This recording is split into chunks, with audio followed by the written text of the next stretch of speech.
Happy Friday evening.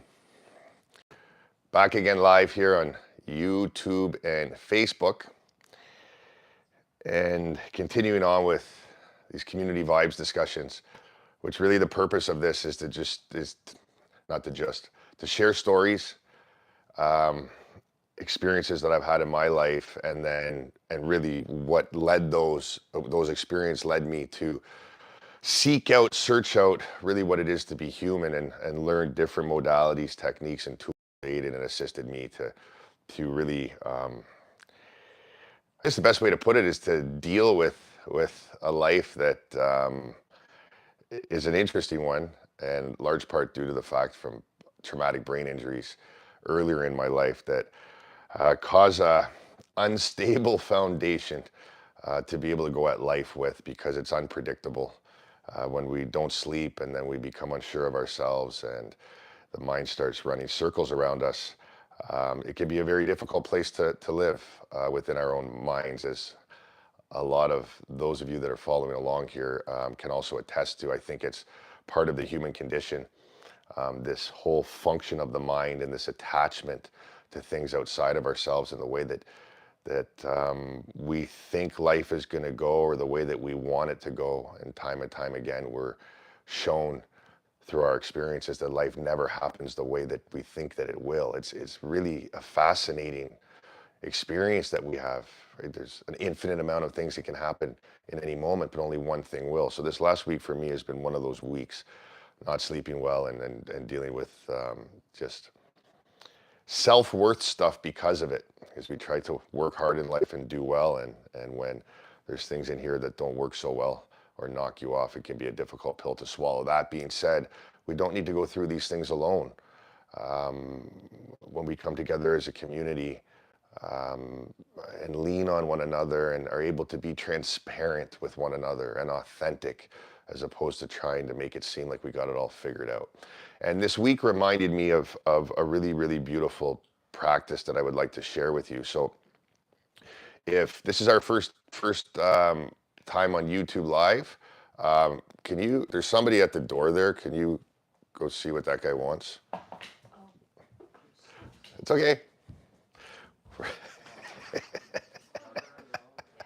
Get my dad. No, all good, brother. This is our first time on YouTube Live, and here's Tom at the door. Yeah, exactly. Yeah. Yeah, we back to you guys. So, talking about how life never happens. Danielle, how are you? Joy, how you doing? Life never happens the way that we think it will. Hanging out up north here after getting off the road for about 3 months traveling across Canada, and there's a guy looking at my dad's up here, which is beautiful, getting to spend time with him. Too funny. Nonetheless, I'm not just here to flap my gums, although I am. It's to share actual life experiences and hopefully for you to share yours also within the group chat and that. And again, I mentioned this before for anyone that wants to really up level or really move into the interior of who they are. We have a private group on Facebook that will be active soon. So coming back around, what's up? Okay. All right. So I guess we're taking a bit of a time out here right now. Well, people in the room are having a conversation over there. Okay. Do you guys want to leave, please, so I can get back to the live? Thanks, Ash. If you wouldn't mind leaving, please. Thank you. So, where were we?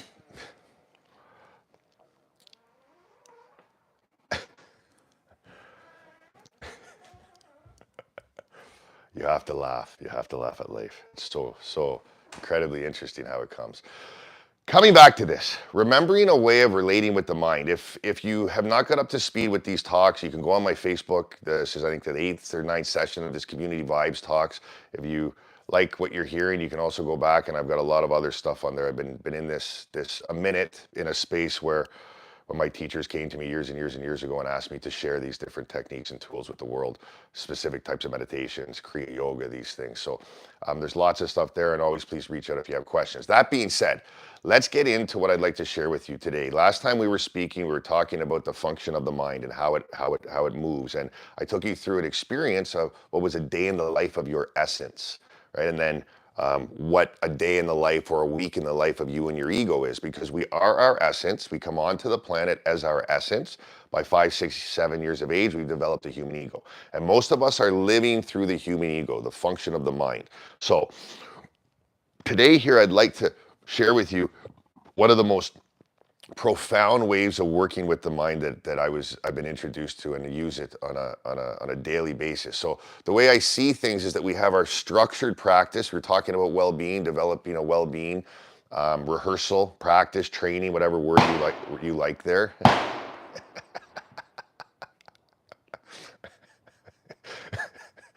Um, I like the word rehearsal because practice takes me back to something that I have to do, training, that type of stuff. And really, this time that you spend in the morning, get in the 9 p.m. club, get to bed by 9 p.m. Aunt Dale, how are you? You'll naturally start working up earlier and spend the first couple hours. Eventually, you get to that point, but even if it's 10 to 15 minutes in the beginning, in time, you will come to see that space that you have with yourself in the morning.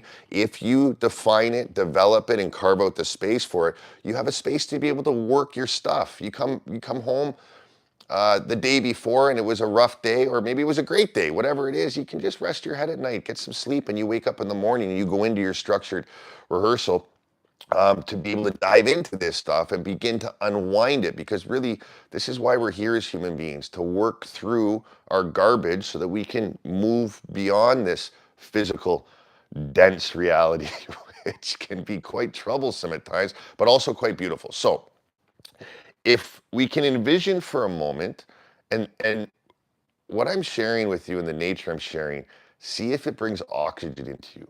Attempt to listen free of the mind. And what we're about to get into will help with this. So free of the mind, meaning that as you're looking at me right now, your subconscious might be coming in, oh, why doesn't he have any hair? Or, oh, I like the tie-dye sweater. I used to have one like it. Or this. We're always relating to things outside of ourselves by way of the conditioning that we've experienced in life. And this is what causes our suffering. Just like the Buddha said, there is suffering, and the cause to suffering is desire. There is a cause to suffering. There's an end to suffering. There's a path to the end of suffering. So when we're looking at the mind, most of us have been conditioned to look outside for the answers, to be looking outside for the answers. And just think about this in your own life for a moment, because what I'm sharing with you needs to live and breathe within your own life. It's not just enough to know that, okay, well, yeah, if I show up for myself before the rest of the world, then that's going to put me in a space of, harmony and balance in my life, and everything's going to be beautiful. Okay, wonderful that Deb, how you doing? That's wonderful. However, we have to experience it. We're experiential beings that have been conditioned and caught up in this doing of life, right? Just trying to get places, attached onto stuff, money, work, relationships, all these kind of things. So we're looking outside for the answers when in fact you are the answer. I first realized this when I was looking in the mirror and I realized that I was the problem to my own life. And then as I started to get a little bit depressed in that moment, then light bulb went off. It's like, well, wait, if you're the problem, then maybe you're the answer. Come to realize that we are the answers to our own lives. So the relationship that we have with the mind and its attachment to the physical body, mental, spiritual, family, social, work, and money, whichever area we are more interested in our lives, or where we hold more value, that's where we're going to be putting most of our time and energy. However, any area of our life that we do not put our time, attention, and focus into, other people will run us over in those areas, or life will. So this is very, very, very simple. So you just gently close your eyes for this exercise, because I believe it aids in being able to look within yourself. So we're looking, that's all that we're ever doing here, is looking together at what is. So envision for a moment, and of course you can open your eyes throughout the process too. Envision for a moment that you came to my door here. I'm up at the cottage, or wherever in the city, doesn't really matter. But you come to the door and you knock on the door, and I open the door, and Sue, how are you? And Joy's standing there, and Joy says to me, David, how are you, brother? And Joy says to me, Luke, I've been living this life for so long, and I can just sense that there's something more. There's something that I'm missing. There's something to the cosmos. There's something to this consciousness thing. I know that there's a way that I can experience myself in a more peaceful, uplifted, whatever the words are that align most with you. And I say, okay, wonderful. And you asked me if I could help you with that. And I look at you and I say, well, we could look together. And why don't we look together at what this is? And you say, okay. I said, well, but before we do this, and you come in here to my environment or to this environment, I ask you one thing. Please take your mind out and place it there on the mind rack in the hallway, just outside of the door. There's a mind, like a shoe rack, a mind rack there. So you can even do this physically, like the action. Take the mind out and you put it there on the mind rack and you step in and we close the door. And as we sit down together, all that I'm suggesting is that we look together at what is left. The mind is out there. So if you're in your apartment or your home, envision that your mind is outside in the hallway. You've put it there gently. You are the master. You're seated in the seat of self, spiritual self. The mind is not mostly who you are, the personalized self, all of the identities, whatever the mind is focused on, money, relationship, whatever it is. The mind is out there in the hallway or outside on the porch. And here we are together looking at what is left. Now, you may find that the mind is tempting to filter in because it is so active. And in this moment, you say, whoa, hold on a second. This time is not yours now. Please stay out there and I'll be with you when I'm finished here. And the mind will still be there, waiting. So here we are looking together at what is left, void of the mind. Now with all of your attention, just look with full concentration. The mind is trying to come in like mosquitoes or spiders coming down the walls, thoughts trying to come to you. Just retract your energy from the mind. Just surrender, let go. The mind is out there in the hallway. And here we are looking together at what is left. Allow yourself to let go more. You can do this. This is not complicated. It's so simple. Let go more and continue to look deeper into this space here, this space of being.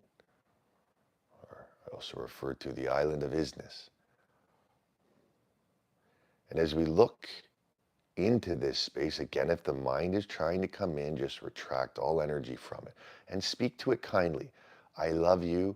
Thank you for bringing this to my attention. However, could you please just wait outside and I'll be with you in a moment.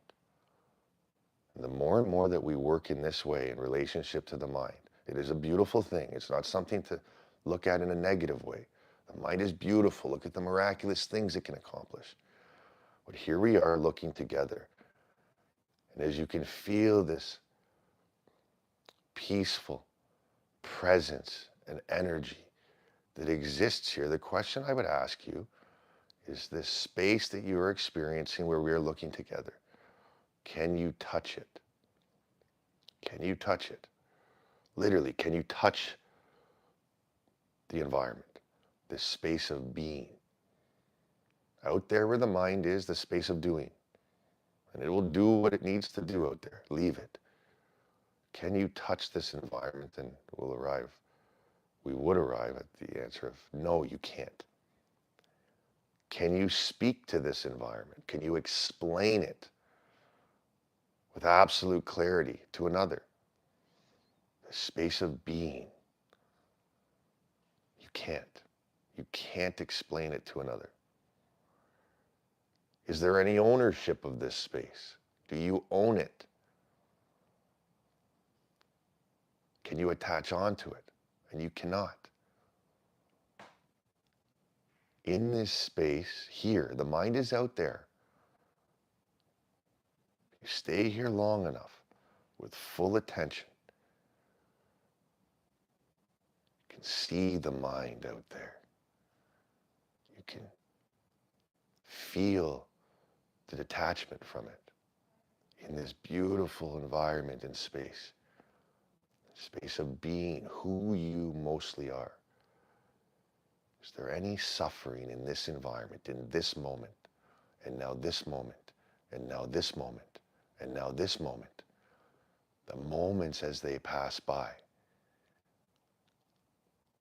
do they belong to you? Do they belong to me? No. The attachment to each moment and the convoluted relationship to them that we own them is what creates our suffering. The moment belongs to the moment.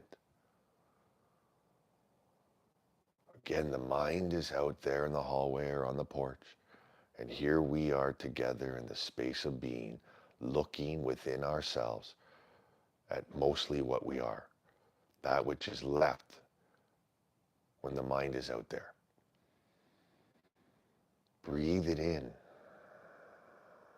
All that is asked and is necessary is for your full attention to stay focused in this, retracting all energy from the thoughts, the emotions connected to them, which can be much simpler at times and extremely difficult at times when the outside world is chaos.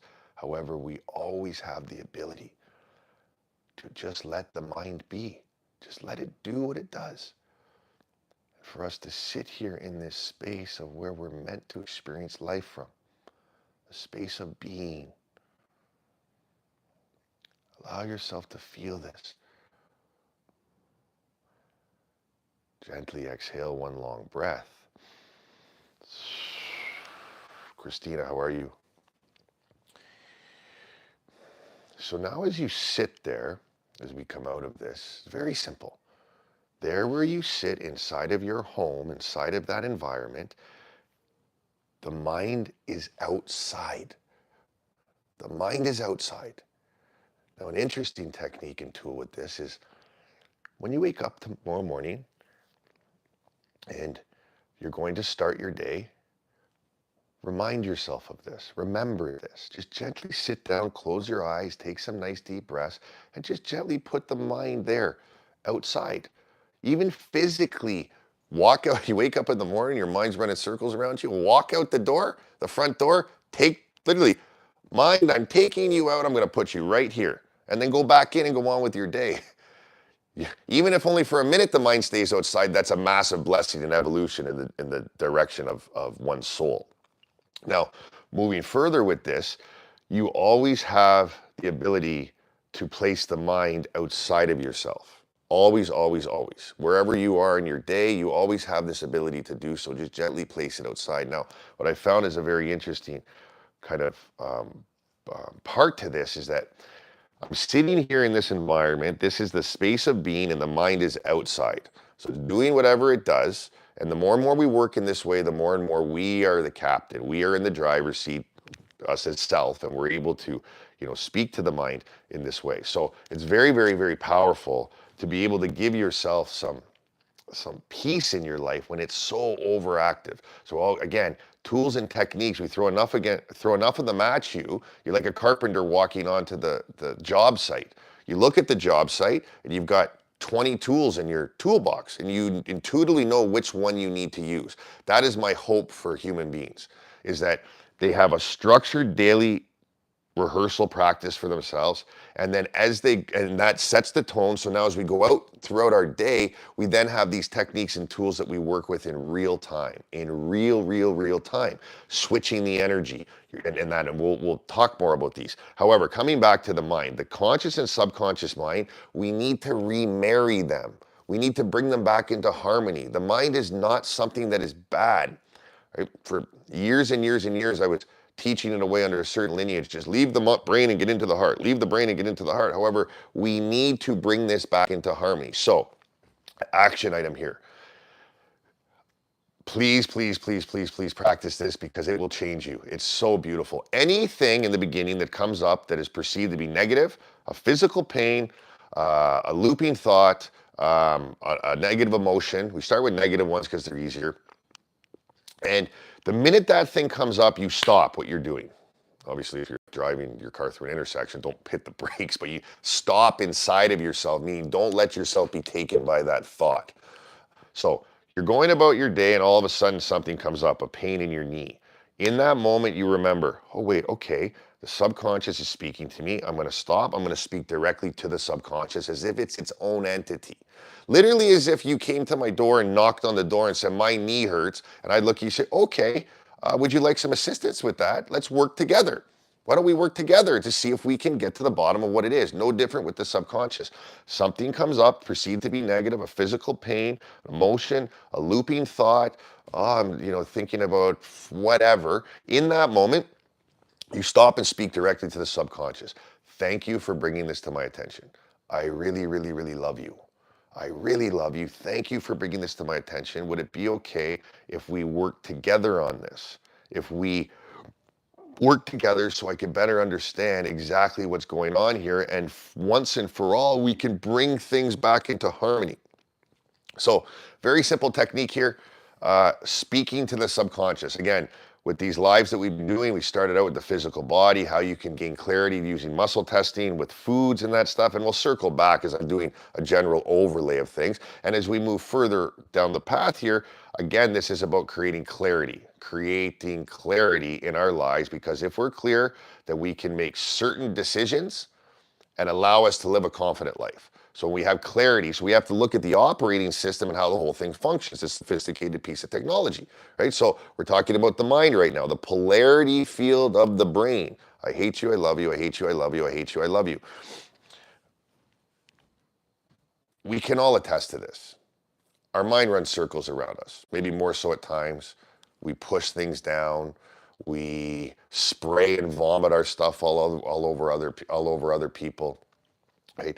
So we have a tool here, an entry point. So anything that's coming up from within you that you perceive to be negative, physical pain, emotional pain, mental pain, in that moment you speak directly to the subconscious as if it's its own entity. Thank you for bringing this to my attention. I really love you. Could we please work together on this so we can get to the bottom of it once for all and bring things back into harmony? And then you sit and you just give it a few minutes and wait.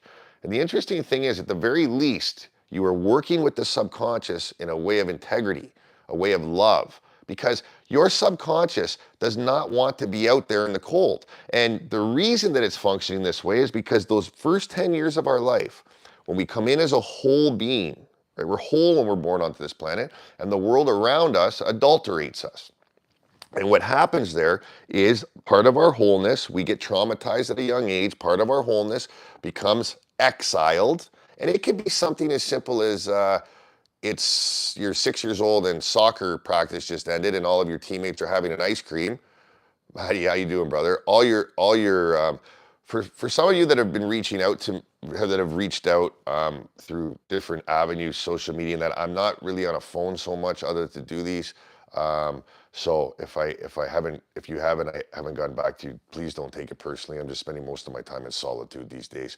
And, a large part of that due to just going deeper and deeper into unwinding this CTE stuff of the brain. It takes a lot of attention. So we're speaking to the mind. So part of our wholeness is exiled, and then another part of our wholeness becomes the protector of that exile. So we grow up in life where we have all these protector parts that are jockeying for position because they've always had to be in that position protecting that part of you that got hurt at a very young age.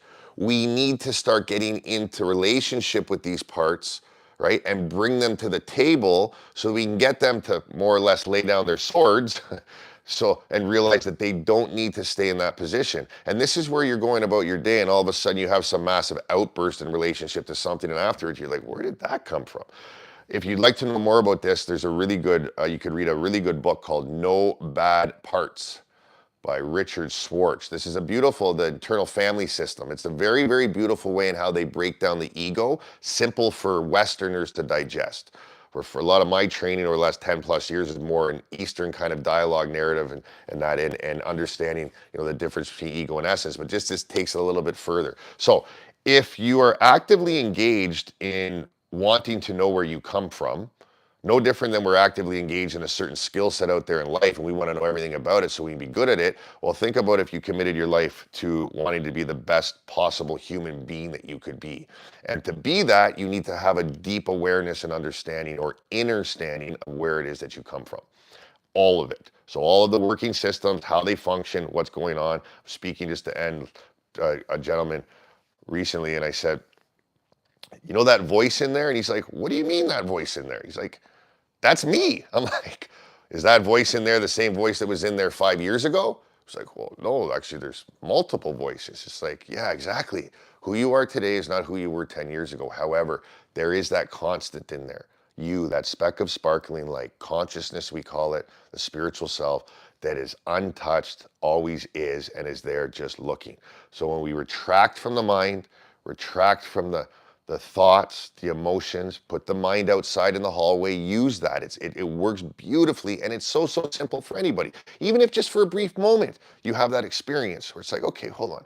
The mind's out there in the hallway, and then I walk into this environment, and even for a moment, if you can for one moment move, yeah, uncle, yeah, I love you some me too, or me some you. um, Even if just for a brief moment you can have some salvation from the suffering of your own mind, then you could do it for another moment, another moment, another moment, another moment. The relationship that we have to life is the relationship that we have to our own mind and its attachments to the outside world, its conditioned ideas of where it's trying to go and where it's trying to run from and all this. It doesn't mean that, we don't have these real world dynamic responsibilities. You're a father, you're a brother, you work at this place and that. However, we can go through life and navigate all of the experiences in the outside world from a space of presence, from a space of balance, from a space of harmony, and we can live in that way always.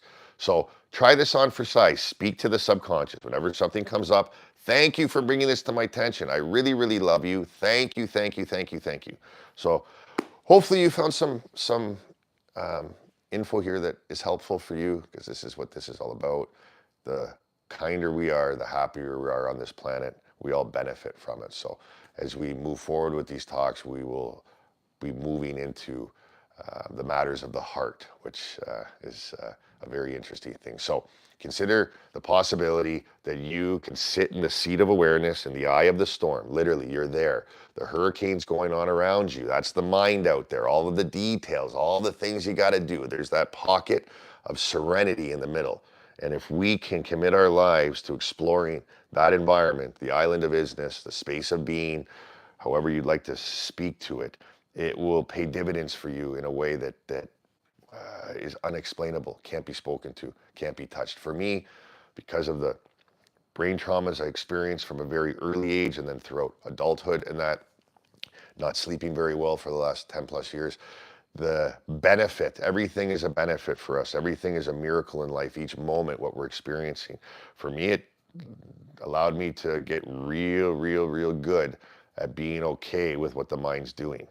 Right? Not being able to sleep in that, the frustration, the irritation of the early years, and then finally something clicked and it's like, whoa, okay, well, and meditate 5, 6 hours a night. Sit and watch the mind. We benefit from all experiences in our lives. If we can keep that openness to things, I think it'll serve you really well. So have a beautiful evening and see you real soon.